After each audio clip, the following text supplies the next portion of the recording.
I became a wilderness guide because I wasn't very good at living anywhere else. That probably sounds dramatic. I don't mean it that way. Some people are comfortable in offices. Some people enjoy cities. I always felt better on trails, better carrying a pack, better sleeping in a tent, better following a map than following whatever was happening in my personal life. By the time I was 38, I'd spent almost 15 years guiding hikers, campers, photographers, and tourists through remote sections of the western United States. Most trips were boring. That's a good thing. Boring means everyone comes home.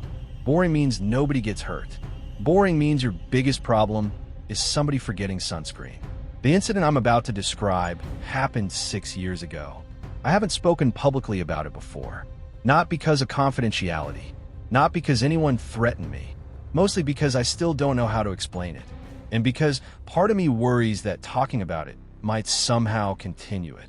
The trip started as a routine guided photography retreat. 9 clients, 2 assistant guides, 5 days in a remote mountain valley. The area was beautiful. Tall pine forests, glacial lakes, rock formations that attracted landscape photographers from all over the country. Our group included retirees, hobby photographers, a married couple from Oregon, a college student taking a gap year, and a father traveling with his teenage daughter. Nothing unusual. Normal people. The kind of people you meet every day. The weather forecast looked excellent when we entered the valley. Clear skies, mild temperatures, low wind. Then, halfway through the second day, everything changed. Around noon, we received a satellite alert. Wildfire. Fast-moving. Unexpected. The fire wasn't inside the valley yet, but had crossed a ridge system farther south and was spreading faster than predicted.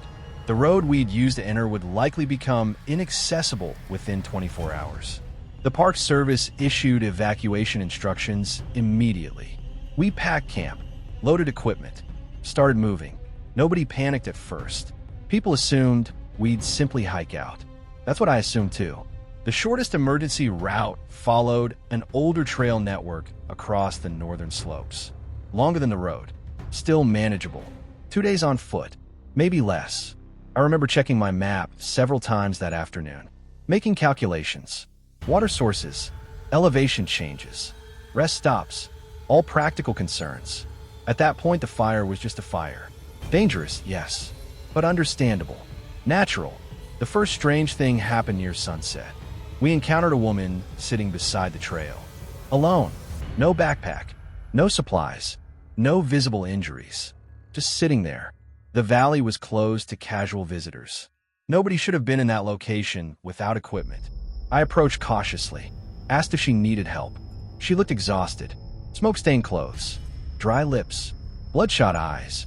She nodded. Said she'd become separated from her group. Nothing unusual about that. People get lost outdoors. It happens. What bothered me was her reaction when I offered water.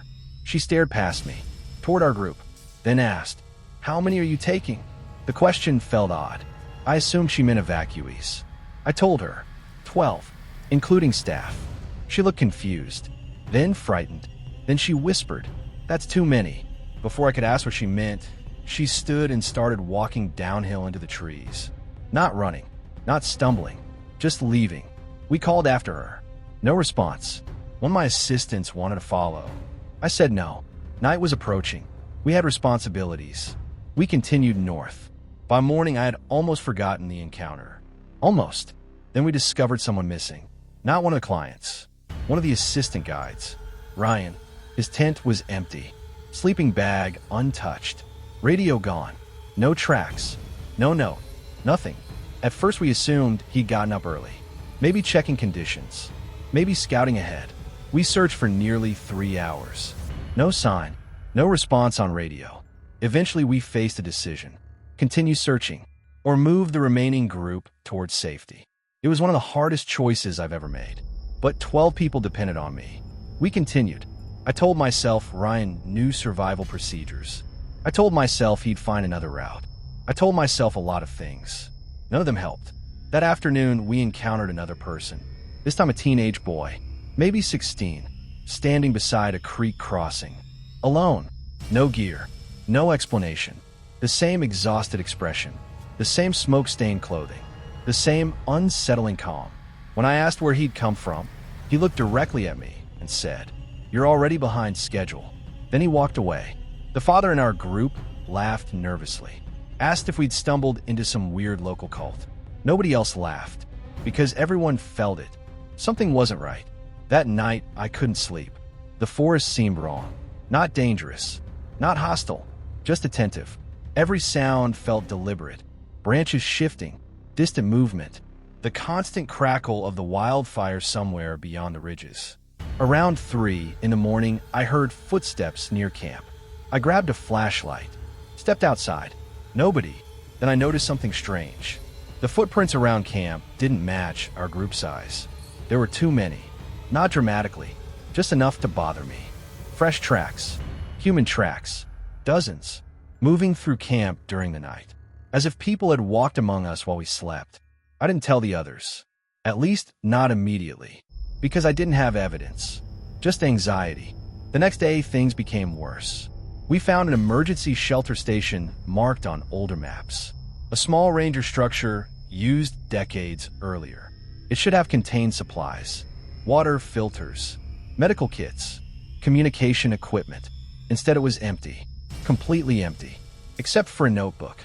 The notebook contained names, hundreds of names, pages and pages of names. No explanations, no dates, just names. And beside many of them were numbers. 1, 2, 3, sometimes larger. I recognized one of the names immediately. Ryan, my missing assistant, written in fresh ink, with the number 1 beside it. That's where I'll stop for now, because what happened after we found that notebook was the moment I realized we weren't simply evacuating people from a wildfire anymore. We were participating in something else, something that seemed to know exactly how many of us remained, and it was keeping count. I stared at Ryan's name longer than I should have. The others gathered around the table. Nobody spoke for several seconds. The shelter was silent except for the wind pushing against loose boards somewhere overhead. The notebook looked ordinary. Cheap spiral binding, water stains, dirt on the corners. The kind of thing you'd buy at a gas station. But there was no reasonable explanation for Ryan's name being inside it. He had disappeared less than 2 days earlier. Nobody in our group had entered the shelter before us. At least, nobody should have. I checked every page. Hundreds of names. Maybe thousands. Some entries looked decades old. The ink had faded. Others appeared recent. The handwriting changed constantly. Different pens, different styles, different people. Yet the format remained the same. A name, then a number. Nothing else. No notes, no dates, no locations. Just names and numbers. The father, traveling with his daughter, asked the question everyone was thinking. What do the numbers mean? Nobody answered. Because nobody knew, one of the retirees suggested it might be an old visitor log. Another guessed search and rescue records. Both explanations sounded weak even as they were spoken. I closed the notebook and shoved it into my pack. I don't know why. Maybe because leaving it behind felt wrong. Maybe because I wanted evidence. Whatever the reason, I took it. By late afternoon, the smoke had thickened considerably.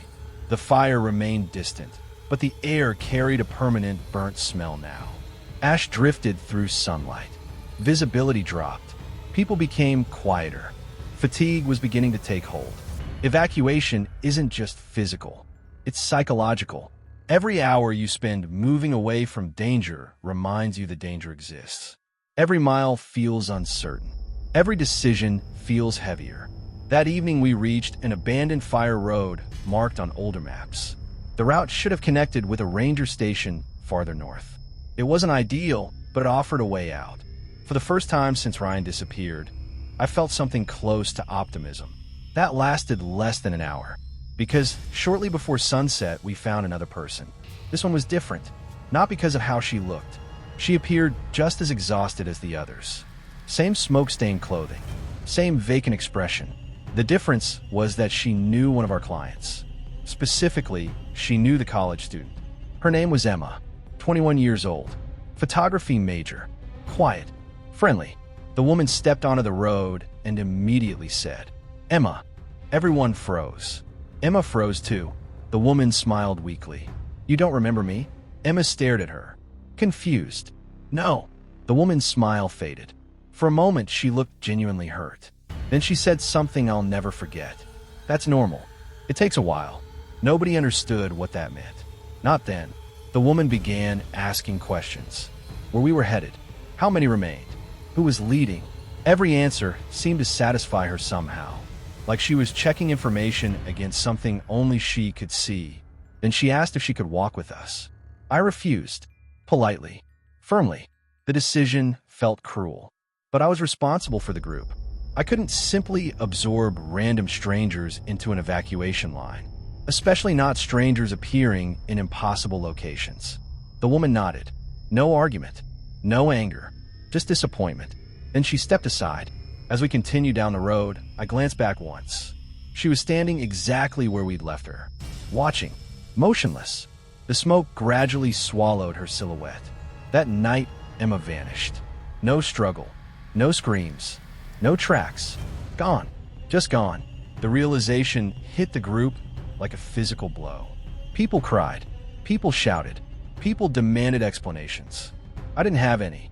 For the first time in my career, I couldn't provide answers. Every survival principle I relied upon was failing. Every assumption was collapsing. Lost people leave signs. Missing hikers create patterns. Accidents produce evidence. This produced nothing. The notebook gained another name. Emma, number 1, written in fresh ink. Nobody saw it happen. Nobody touched the notebook except me. Yet there it was, as if it had always been there. The discovery nearly shattered morale completely. The group wanted to abandon the route. Head east, head west, anywhere else. Unfortunately, the wildfire had already narrowed our options. Satellite updates showed multiple routes compromised. The northern road remained our best chance. So we kept moving, not because anyone trusted me anymore, because there wasn't another choice. The next 2 days blurred together.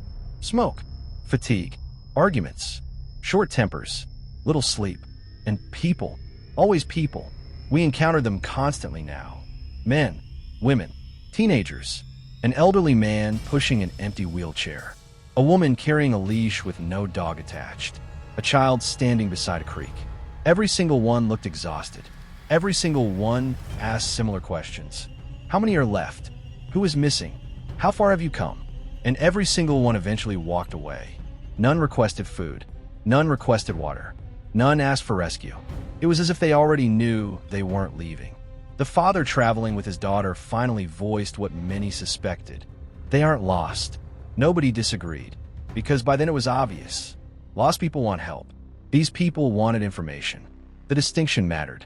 I spent every spare moment studying the notebook, searching for patterns. Eventually I noticed something. The numbers. They weren't random. Most names had a 1. Some had a 2. Fewer had a 3. Only a handful had larger numbers. I found one name near the middle of the notebook with a 7 beside it.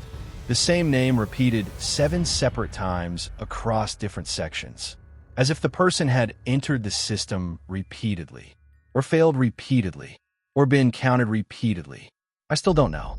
The farther north we traveled, the more frequently we encountered entries matching names from our own group. Not written recently, written years earlier. That shouldn't have been possible. Yet there they were. People who had never visited the valley before. People from different states, different backgrounds, different ages. Already listed, already counted. The implications terrified me more than the disappearances, because it suggested something impossible, something planned, something waiting. 5 days after beginning the evacuation, our group reached the ranger station, or what remained of it. The building had partially collapsed, windows broken, communication equipment destroyed.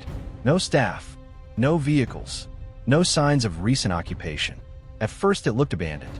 Then we found the records room, hundreds of filing cabinets, thousands of documents, most damaged, some intact. The oldest records dated back nearly 80 years. Missing person reports, search logs, evacuation manifests, rescue operations. Every decade contained the same pattern.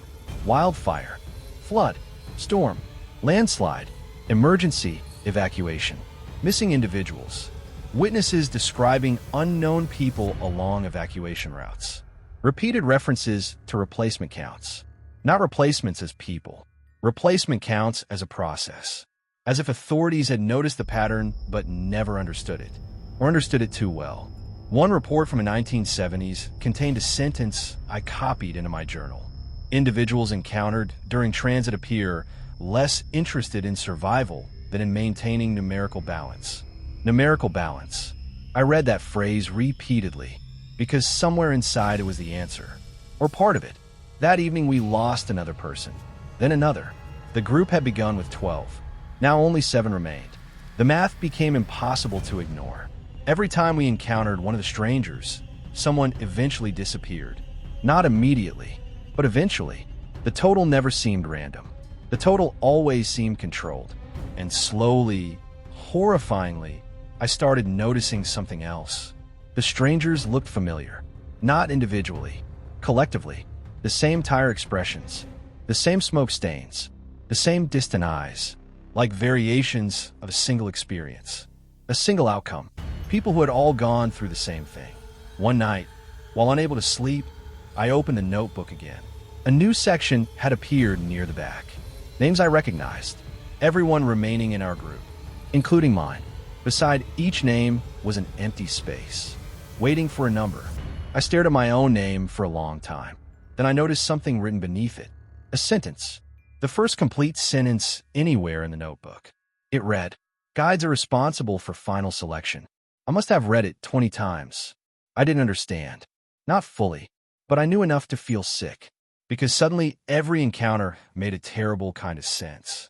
The questions, the counting, the disappearances, the replacements. Something wasn't hunting us. Something wasn't choosing randomly. Something was waiting for decisions. And every decision I'd made since entering the valley had helped determine who stayed and who didn't.